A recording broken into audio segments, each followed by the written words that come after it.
internet friends. Good morning. Welcome to the Medicare Cafe. We're going to jump onto the pre-chat.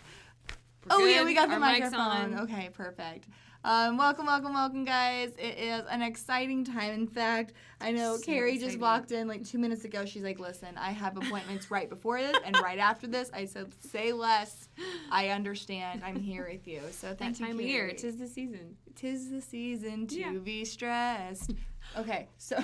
Oh, did you just come up with that? I'm so clever. I'm so creative. So listen, something bad happened, but it's going to be no. okay. So this morning I get a phone call. This is just like the frame of mind that I'm in. 'Kay. Okay. So I get a phone call from my mom this morning, and she's panicking, and she's like, hey, your brother-in-law, my sister's husband, she's like, they're taking him to the emergency room. He's having a heart attack. He's 35 years old. He's having a heart attack. And the first thing that went through my mind is, he doesn't even sell insurance. Why is he having a heart attack? Like, why is he stressed? Like, wait, no, Olivia, other things are happening in the world right now that are not AEP. So just keep that in mind. But yes, I'm like, I think he's okay. Yeah, he's in the hospital. He's fine. Well, he legit had a heart attack. He's in the process of having a heart attack, yes. And he's like 35. It's crazy. Does he have other health problems? Well, he has really high blood pressure, hence the heart attack. Okay. So they're doing some tests and things like that. But that just shows like what it's like to be so submerged after October 1st. My first thought was like, well, he doesn't sell insurance. Why is he stressed? Why is he having a heart attack? He doesn't sell insurance.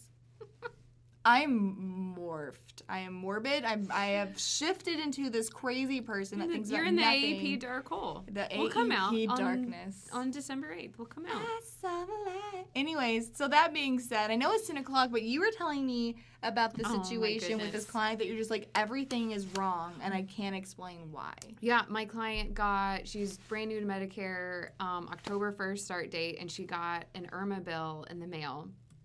And she was just like really confused, and she texted me a picture of it.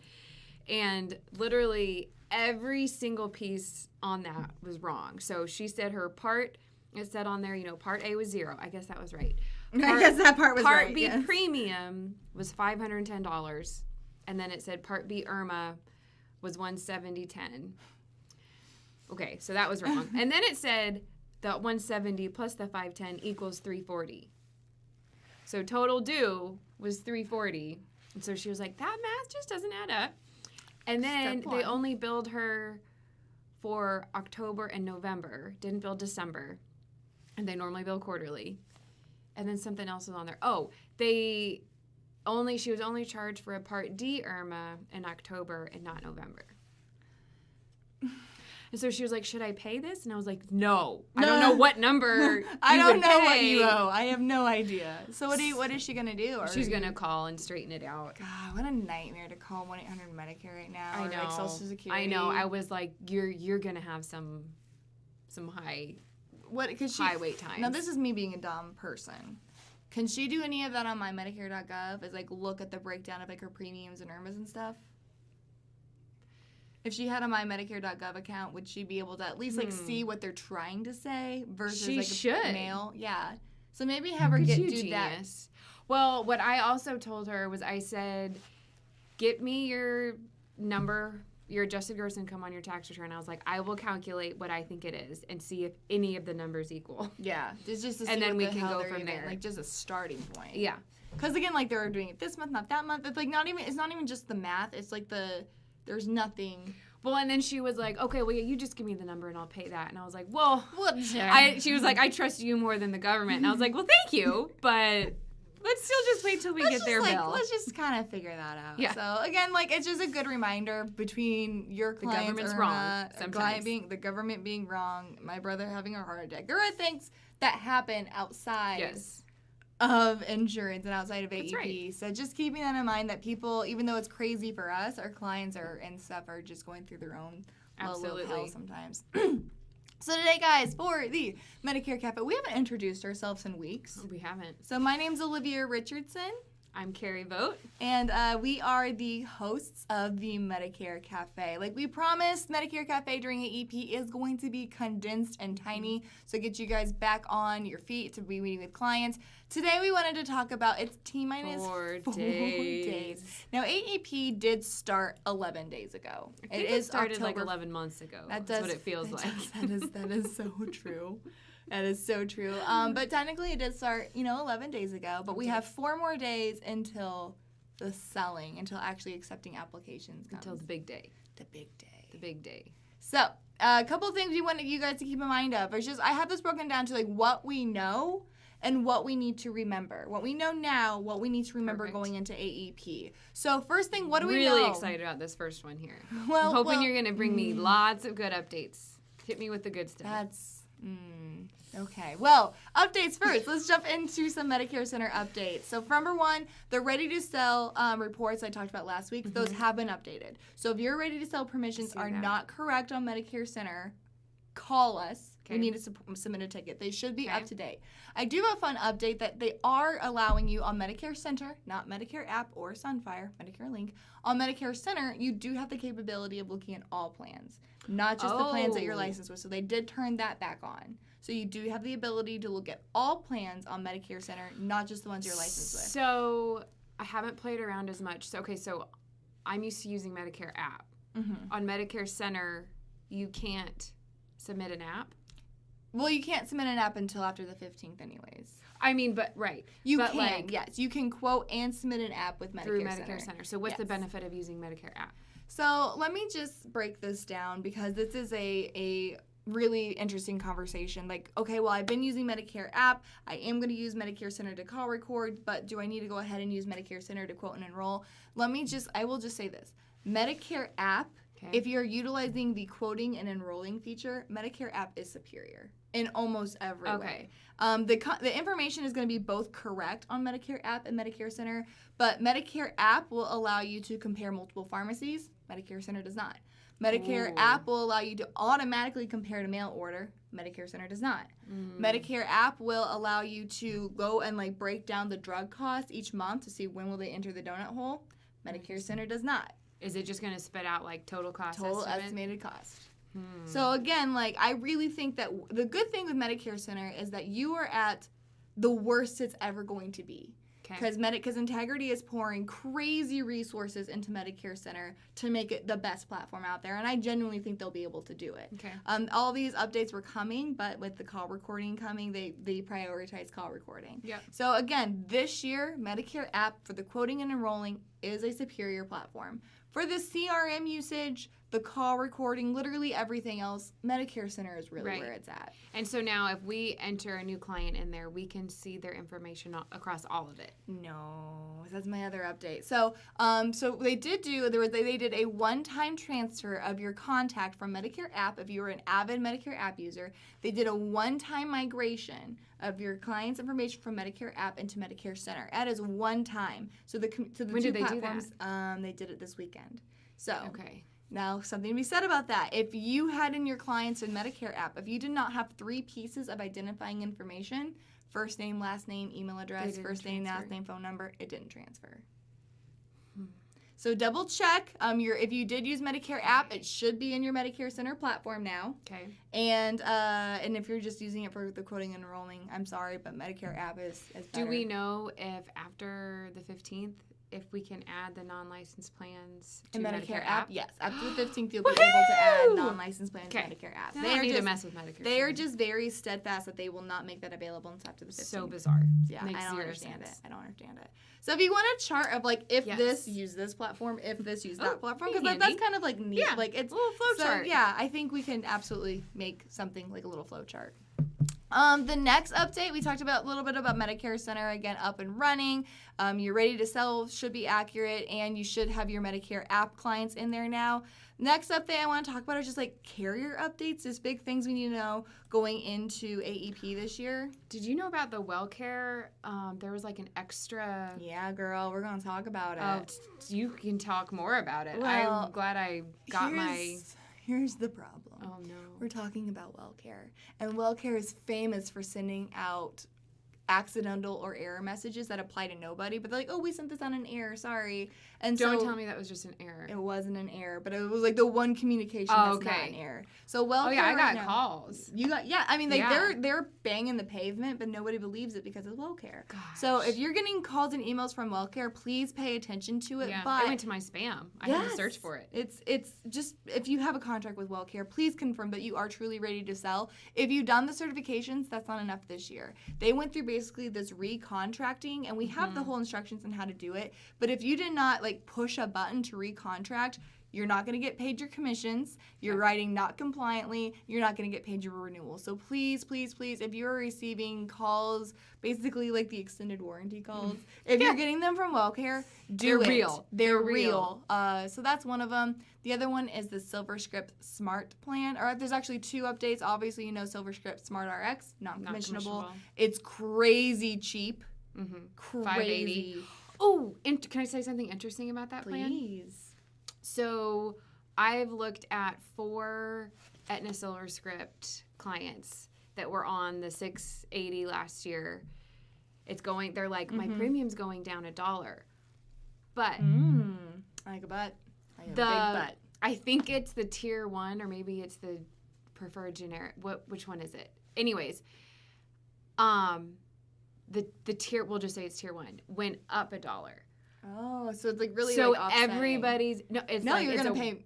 Well, for some people it's been a wash. Yeah, they're like, well, my copays went up $1, but the premium went down $1.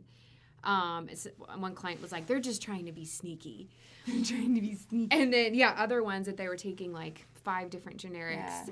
Their costs went go up. Right? If you just take the one, it was you pay not here, not here, but if you take more than one, then Interesting. Well, keep in mind on that one that you do continue to receive renewals. So, like, unless, you know, if you run the plans and that drop plan is still a good option for them, they don't need to move because you're still going to get paid those renewals. There is a SilverScript plan, though, that if you wrote prior to 2019, if you have a 2019 business with SilverScript that you have not moved, those commissions renewals are going down. So just make sure that if you have a SilverScript plan that you wrote prior to 2019, you might want to relook at it. It's not going down tremendous. I mean, PDP commissions aren't much anyways, but there is a significant drop in commissions on 2019 and prior SilverScript business. Can I share a quick awkward story? I love awkward stories. I thrive in awkward.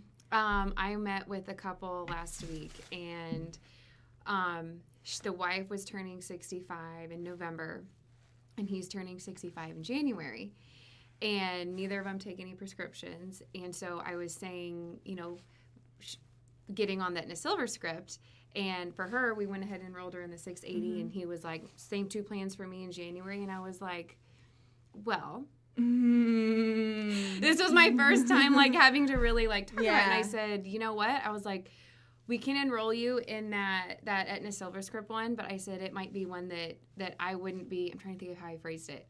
You know, I wouldn't be listed as your agent and advocate. If we enroll you in that plan, you can certainly do so because it's the lowest cost one.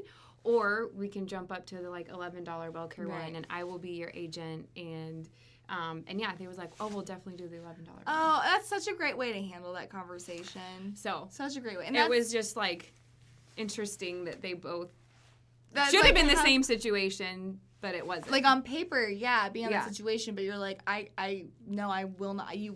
I'll help you with that, but I will not be the person. I will not be your advocate, and that's enough to be like, no, I want to go with that WellCare one. I was worth the $6. I was worth the $6. That's heartfelt, and that's something that we saw. Like again, brings actually me to my next point, which is the non-commissionable plans. Just keep in mind that we did release that is on the Medicare Cafe page of a list of all the non-commissionable plans out there. Some of them are looking really competitive this year. And so that was something that I always like encourage agents to say is don't undersell your services. And exactly how you did that is 100% what I would recommend. Of being like, I can, you know, this plan has made it known that they do not want advisors involved.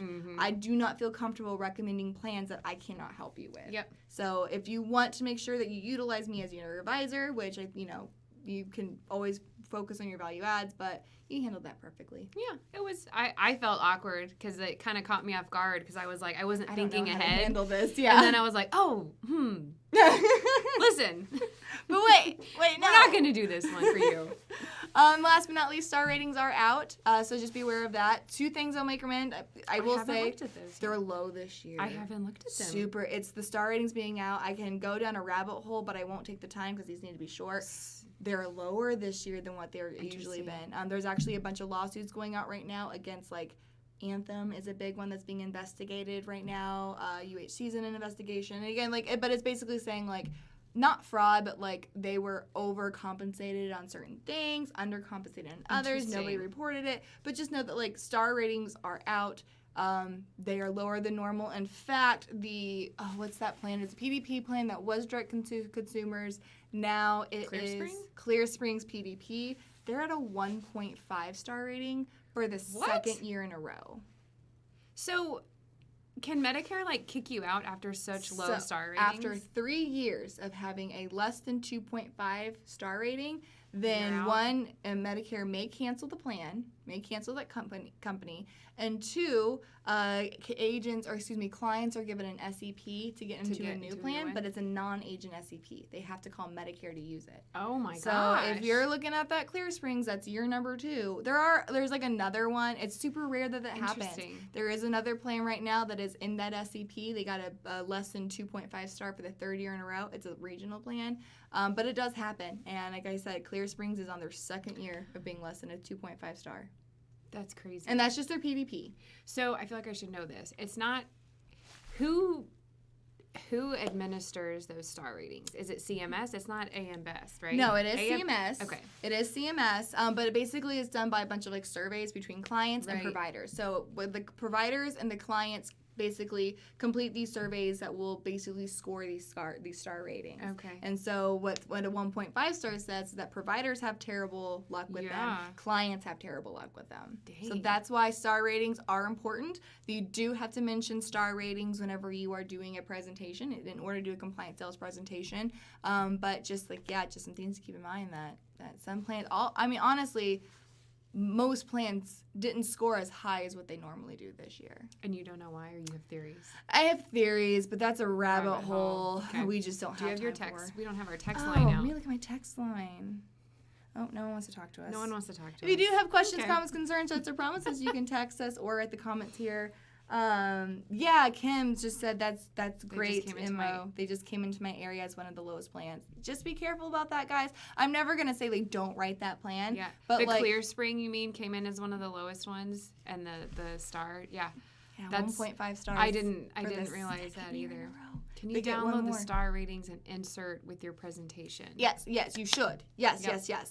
If you ordered if supplies, it's a sales presentation, I guess you wouldn't have to have it on the presentation, but you would have to at least say it. You have, or do you have to have it on the presentation. Oh, okay. So if you pre-ordered your supplies, obviously star ratings just came out, so if you have supplies, they don't have them there, go to your company toolkit and print them off. They have to be included with that supply order. If you're doing e-applications, which you should be, if you're doing e-applications, then it will be incorporated in the application.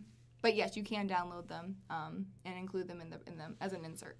Any supplies that you order from here on out will have the star ratings included. Awesome. Now, again, we're already 15 minutes in. Does UHC have a 5-star? I haven't seen, Arnie, if UHC did have a 5-star rated plan. If they do, you will know about it because 5-star rated plans are a year-round SEP. So, yes. Okay, some things that you need to remember. This is what we know going into AEP.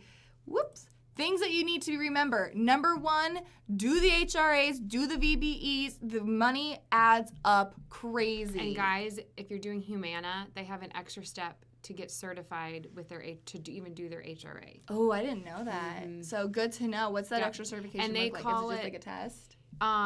It's an acknowledgement and just a few clicks. It doesn't take long at all, less than 5 minutes. But they call it their member survey. Like, don't even look for HRA. What do they call it? Their member. I have no idea. Member survey. It's like an MBE. Yeah. It's different than all the other ones. Do them. Do you do them? Yeah. Oh, yeah. Yeah, how Oh, hard? yeah. Let me can you kind of talk through? And I know we're running out of time. Kind of talk through like your process and how do you present. Let's do this next step. The HRA. Mm-hmm. I just say Because I think that's like agents get terrified to like. Oh, put their really? clients through I didn't that. know that. Yeah, that's very much like what agents who don't do it. They're just like, I don't want to put my clients through that. I don't know how it works. So can you just talk about like how easy it is and how you present I've never thought twice about it. Yeah, I just say this is the last step of the application. I said it has nothing to do with your enrollment into the plan. It's literally just a health survey that's going to help the insurance carrier provide better coverage. And I ask them the questions. Done. And I've never had anybody balk at it or. So cool. I love that. Yeah. Now, Deb put on asked here. No, I hate to hear somebody would be worried about It's that. crazy how much money. And you get So paid during interesting. AEP. Yeah. So Deb asked a question, what is VRB? So there's VBEs and HRAs. They're basically health risk assessments. Mm-hmm. They're things that the carriers are promoting and actually paying agents to make sure their clients complete. Yeah. Because they're called health risk assessments. Yep. They are designed to kind of help an insurance company know what to expect from that client, like what loss ratios to expect from that client. But it does not affect their enrollment at all. Right.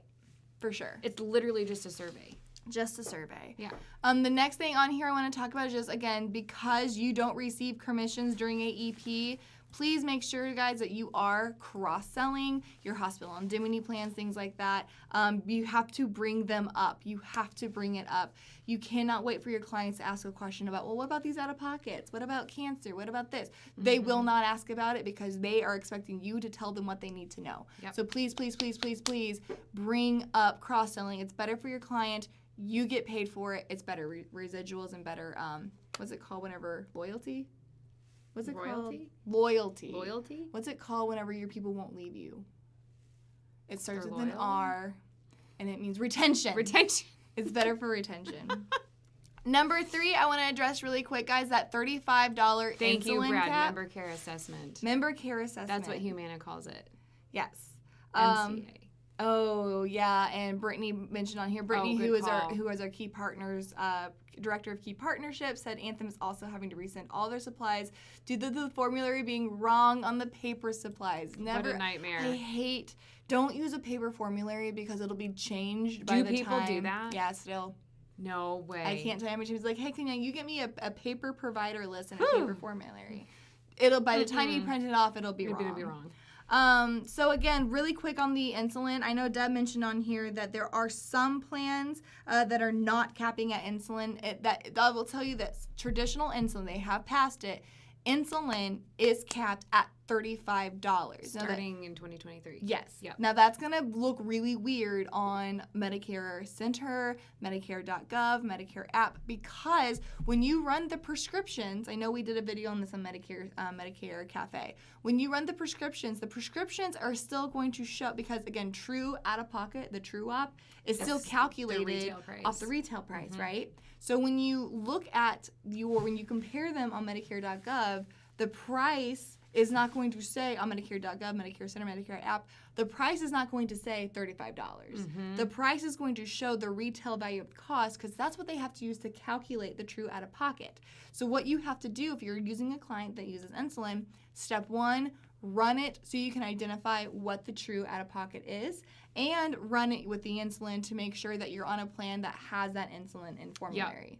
Step 2, when you find out what's going to have the lowest true op or what's going to have the best cost, yada, yada, yada, you know which one's in the formulary, you know which one is in the network, then you run the list again without that insulin in there and then just add $35. Yep. So now people are saying that all insulin is being covered. Chaylin, who is a compliance officer plus just like Medicare guru, is the only way I can refer to him as, mentioned that there are some diabetic medications that are not true insulin. They're basically like this new age diabetic treatment that is not covered because it's not true insulin.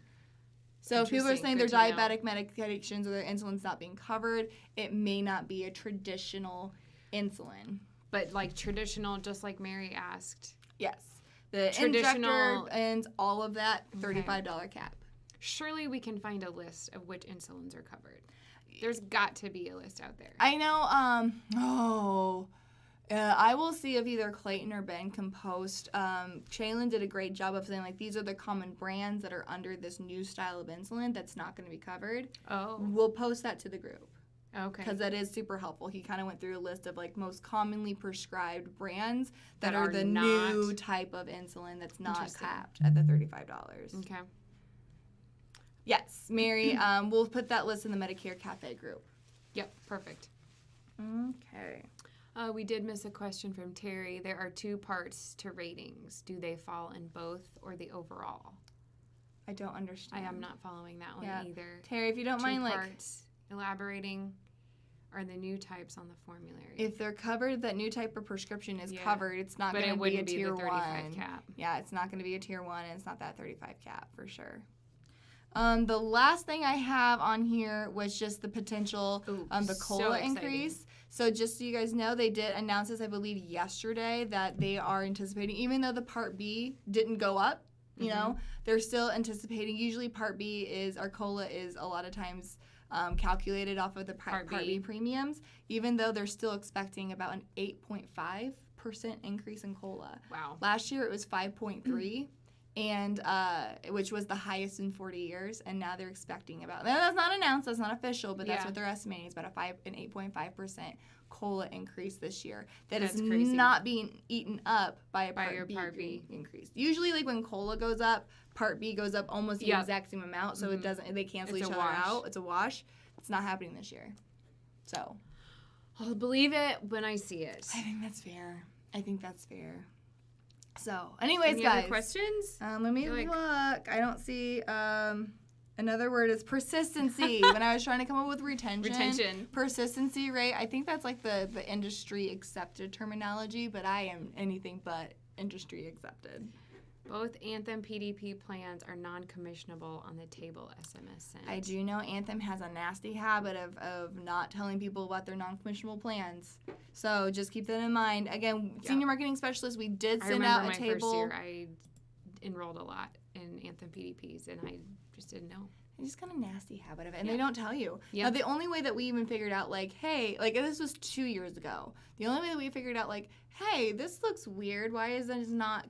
And that we feel like, why is this not available? Is because they will not show up on Medicare Center and Medicare app unless you click show non-licensed plans, you know, because it will not show up as a licensed plan. Even though you're licensed with them, even though you can sell them, if it's not commissionable, it will not just, like, show up on the non-licensed Right, like right now on my Medicare app, I'm licensed with it in a silver script. All of them are on there except the $5 one. Exactly. But after the 15th, it'll be on there. Exactly. Perfect. So things to keep in mind, guys. Again, I promised that we were going to keep this short. I guess these updates were a lot more intensive than I thought they were going to be. But good updates to have. Good information. Please, if you have any questions or comments, please let us know. We'll hang out. I know you got a meeting immediately right after this. Deb was saying that I just got off a UHC MedSup training and was told again that their top standalone Part D plans caps at insulin 35, though all of their MAPD plans do. Again, unfortunately, a lot of times, especially with UHC, the left hand doesn't talk to the right hand. The MedSup has no idea what the D or the C is doing. But that is something that passed. Again, all plans do have to have the cap of the $35 insulin. So that is a thing. It just will not show up that way on Medicare.gov, Medicare Center, Medicare app. So you do have to do some fancy problem solving to get the correct premiums. I don't remember if we've talked about this or not, but all the, like, Inflation Reduction Act changes for Part Ds, none of them take effect this following year. No, it's only the insulin. Yes. So don't worry about that. Yeah, this year. There's a lot of preparation, though. It's good to bring that up. We'll start seeing that next year. A lot of preparation for that PDP maximum out of pocket. You're going to see the preparation for that happen this upcoming year. Yeah. Good so deal. Things will look different. Good. Awesome, guys. Appreciate you all. We'll keep this short and sweet. You guys are amazing. Any questions, comments, concerns, threats, or promises, feel free to text this line. Or, of course, you can always reach out to Senior Marketing Specialist, 1-800-689-2800. And, yeah, of course, join the Facebook group. Again, lots of good info on there. A lot of the stuff that we're talking about, we're going to repost there. So. Awesome. Thank you for being my friend and coming and doing this, Yeah, even though you thanks. have a whole empire that you're building. Appreciate Ooh, you. empire. I'm actually doing, Empire's in the Brain. I'm actually creating a training right now that is 4 steps to go from agency to empire. I want to be there. I want to be on So, step 4. Perfect. Carrie's my step 4. You guys have a fantastic start of your AEP. Yes. Good luck Saturday, guys. We will see you next Tuesday, 10 a.m. Central Standard Time. So until then, have fun Make money and give impeccable service. Thanks, guys.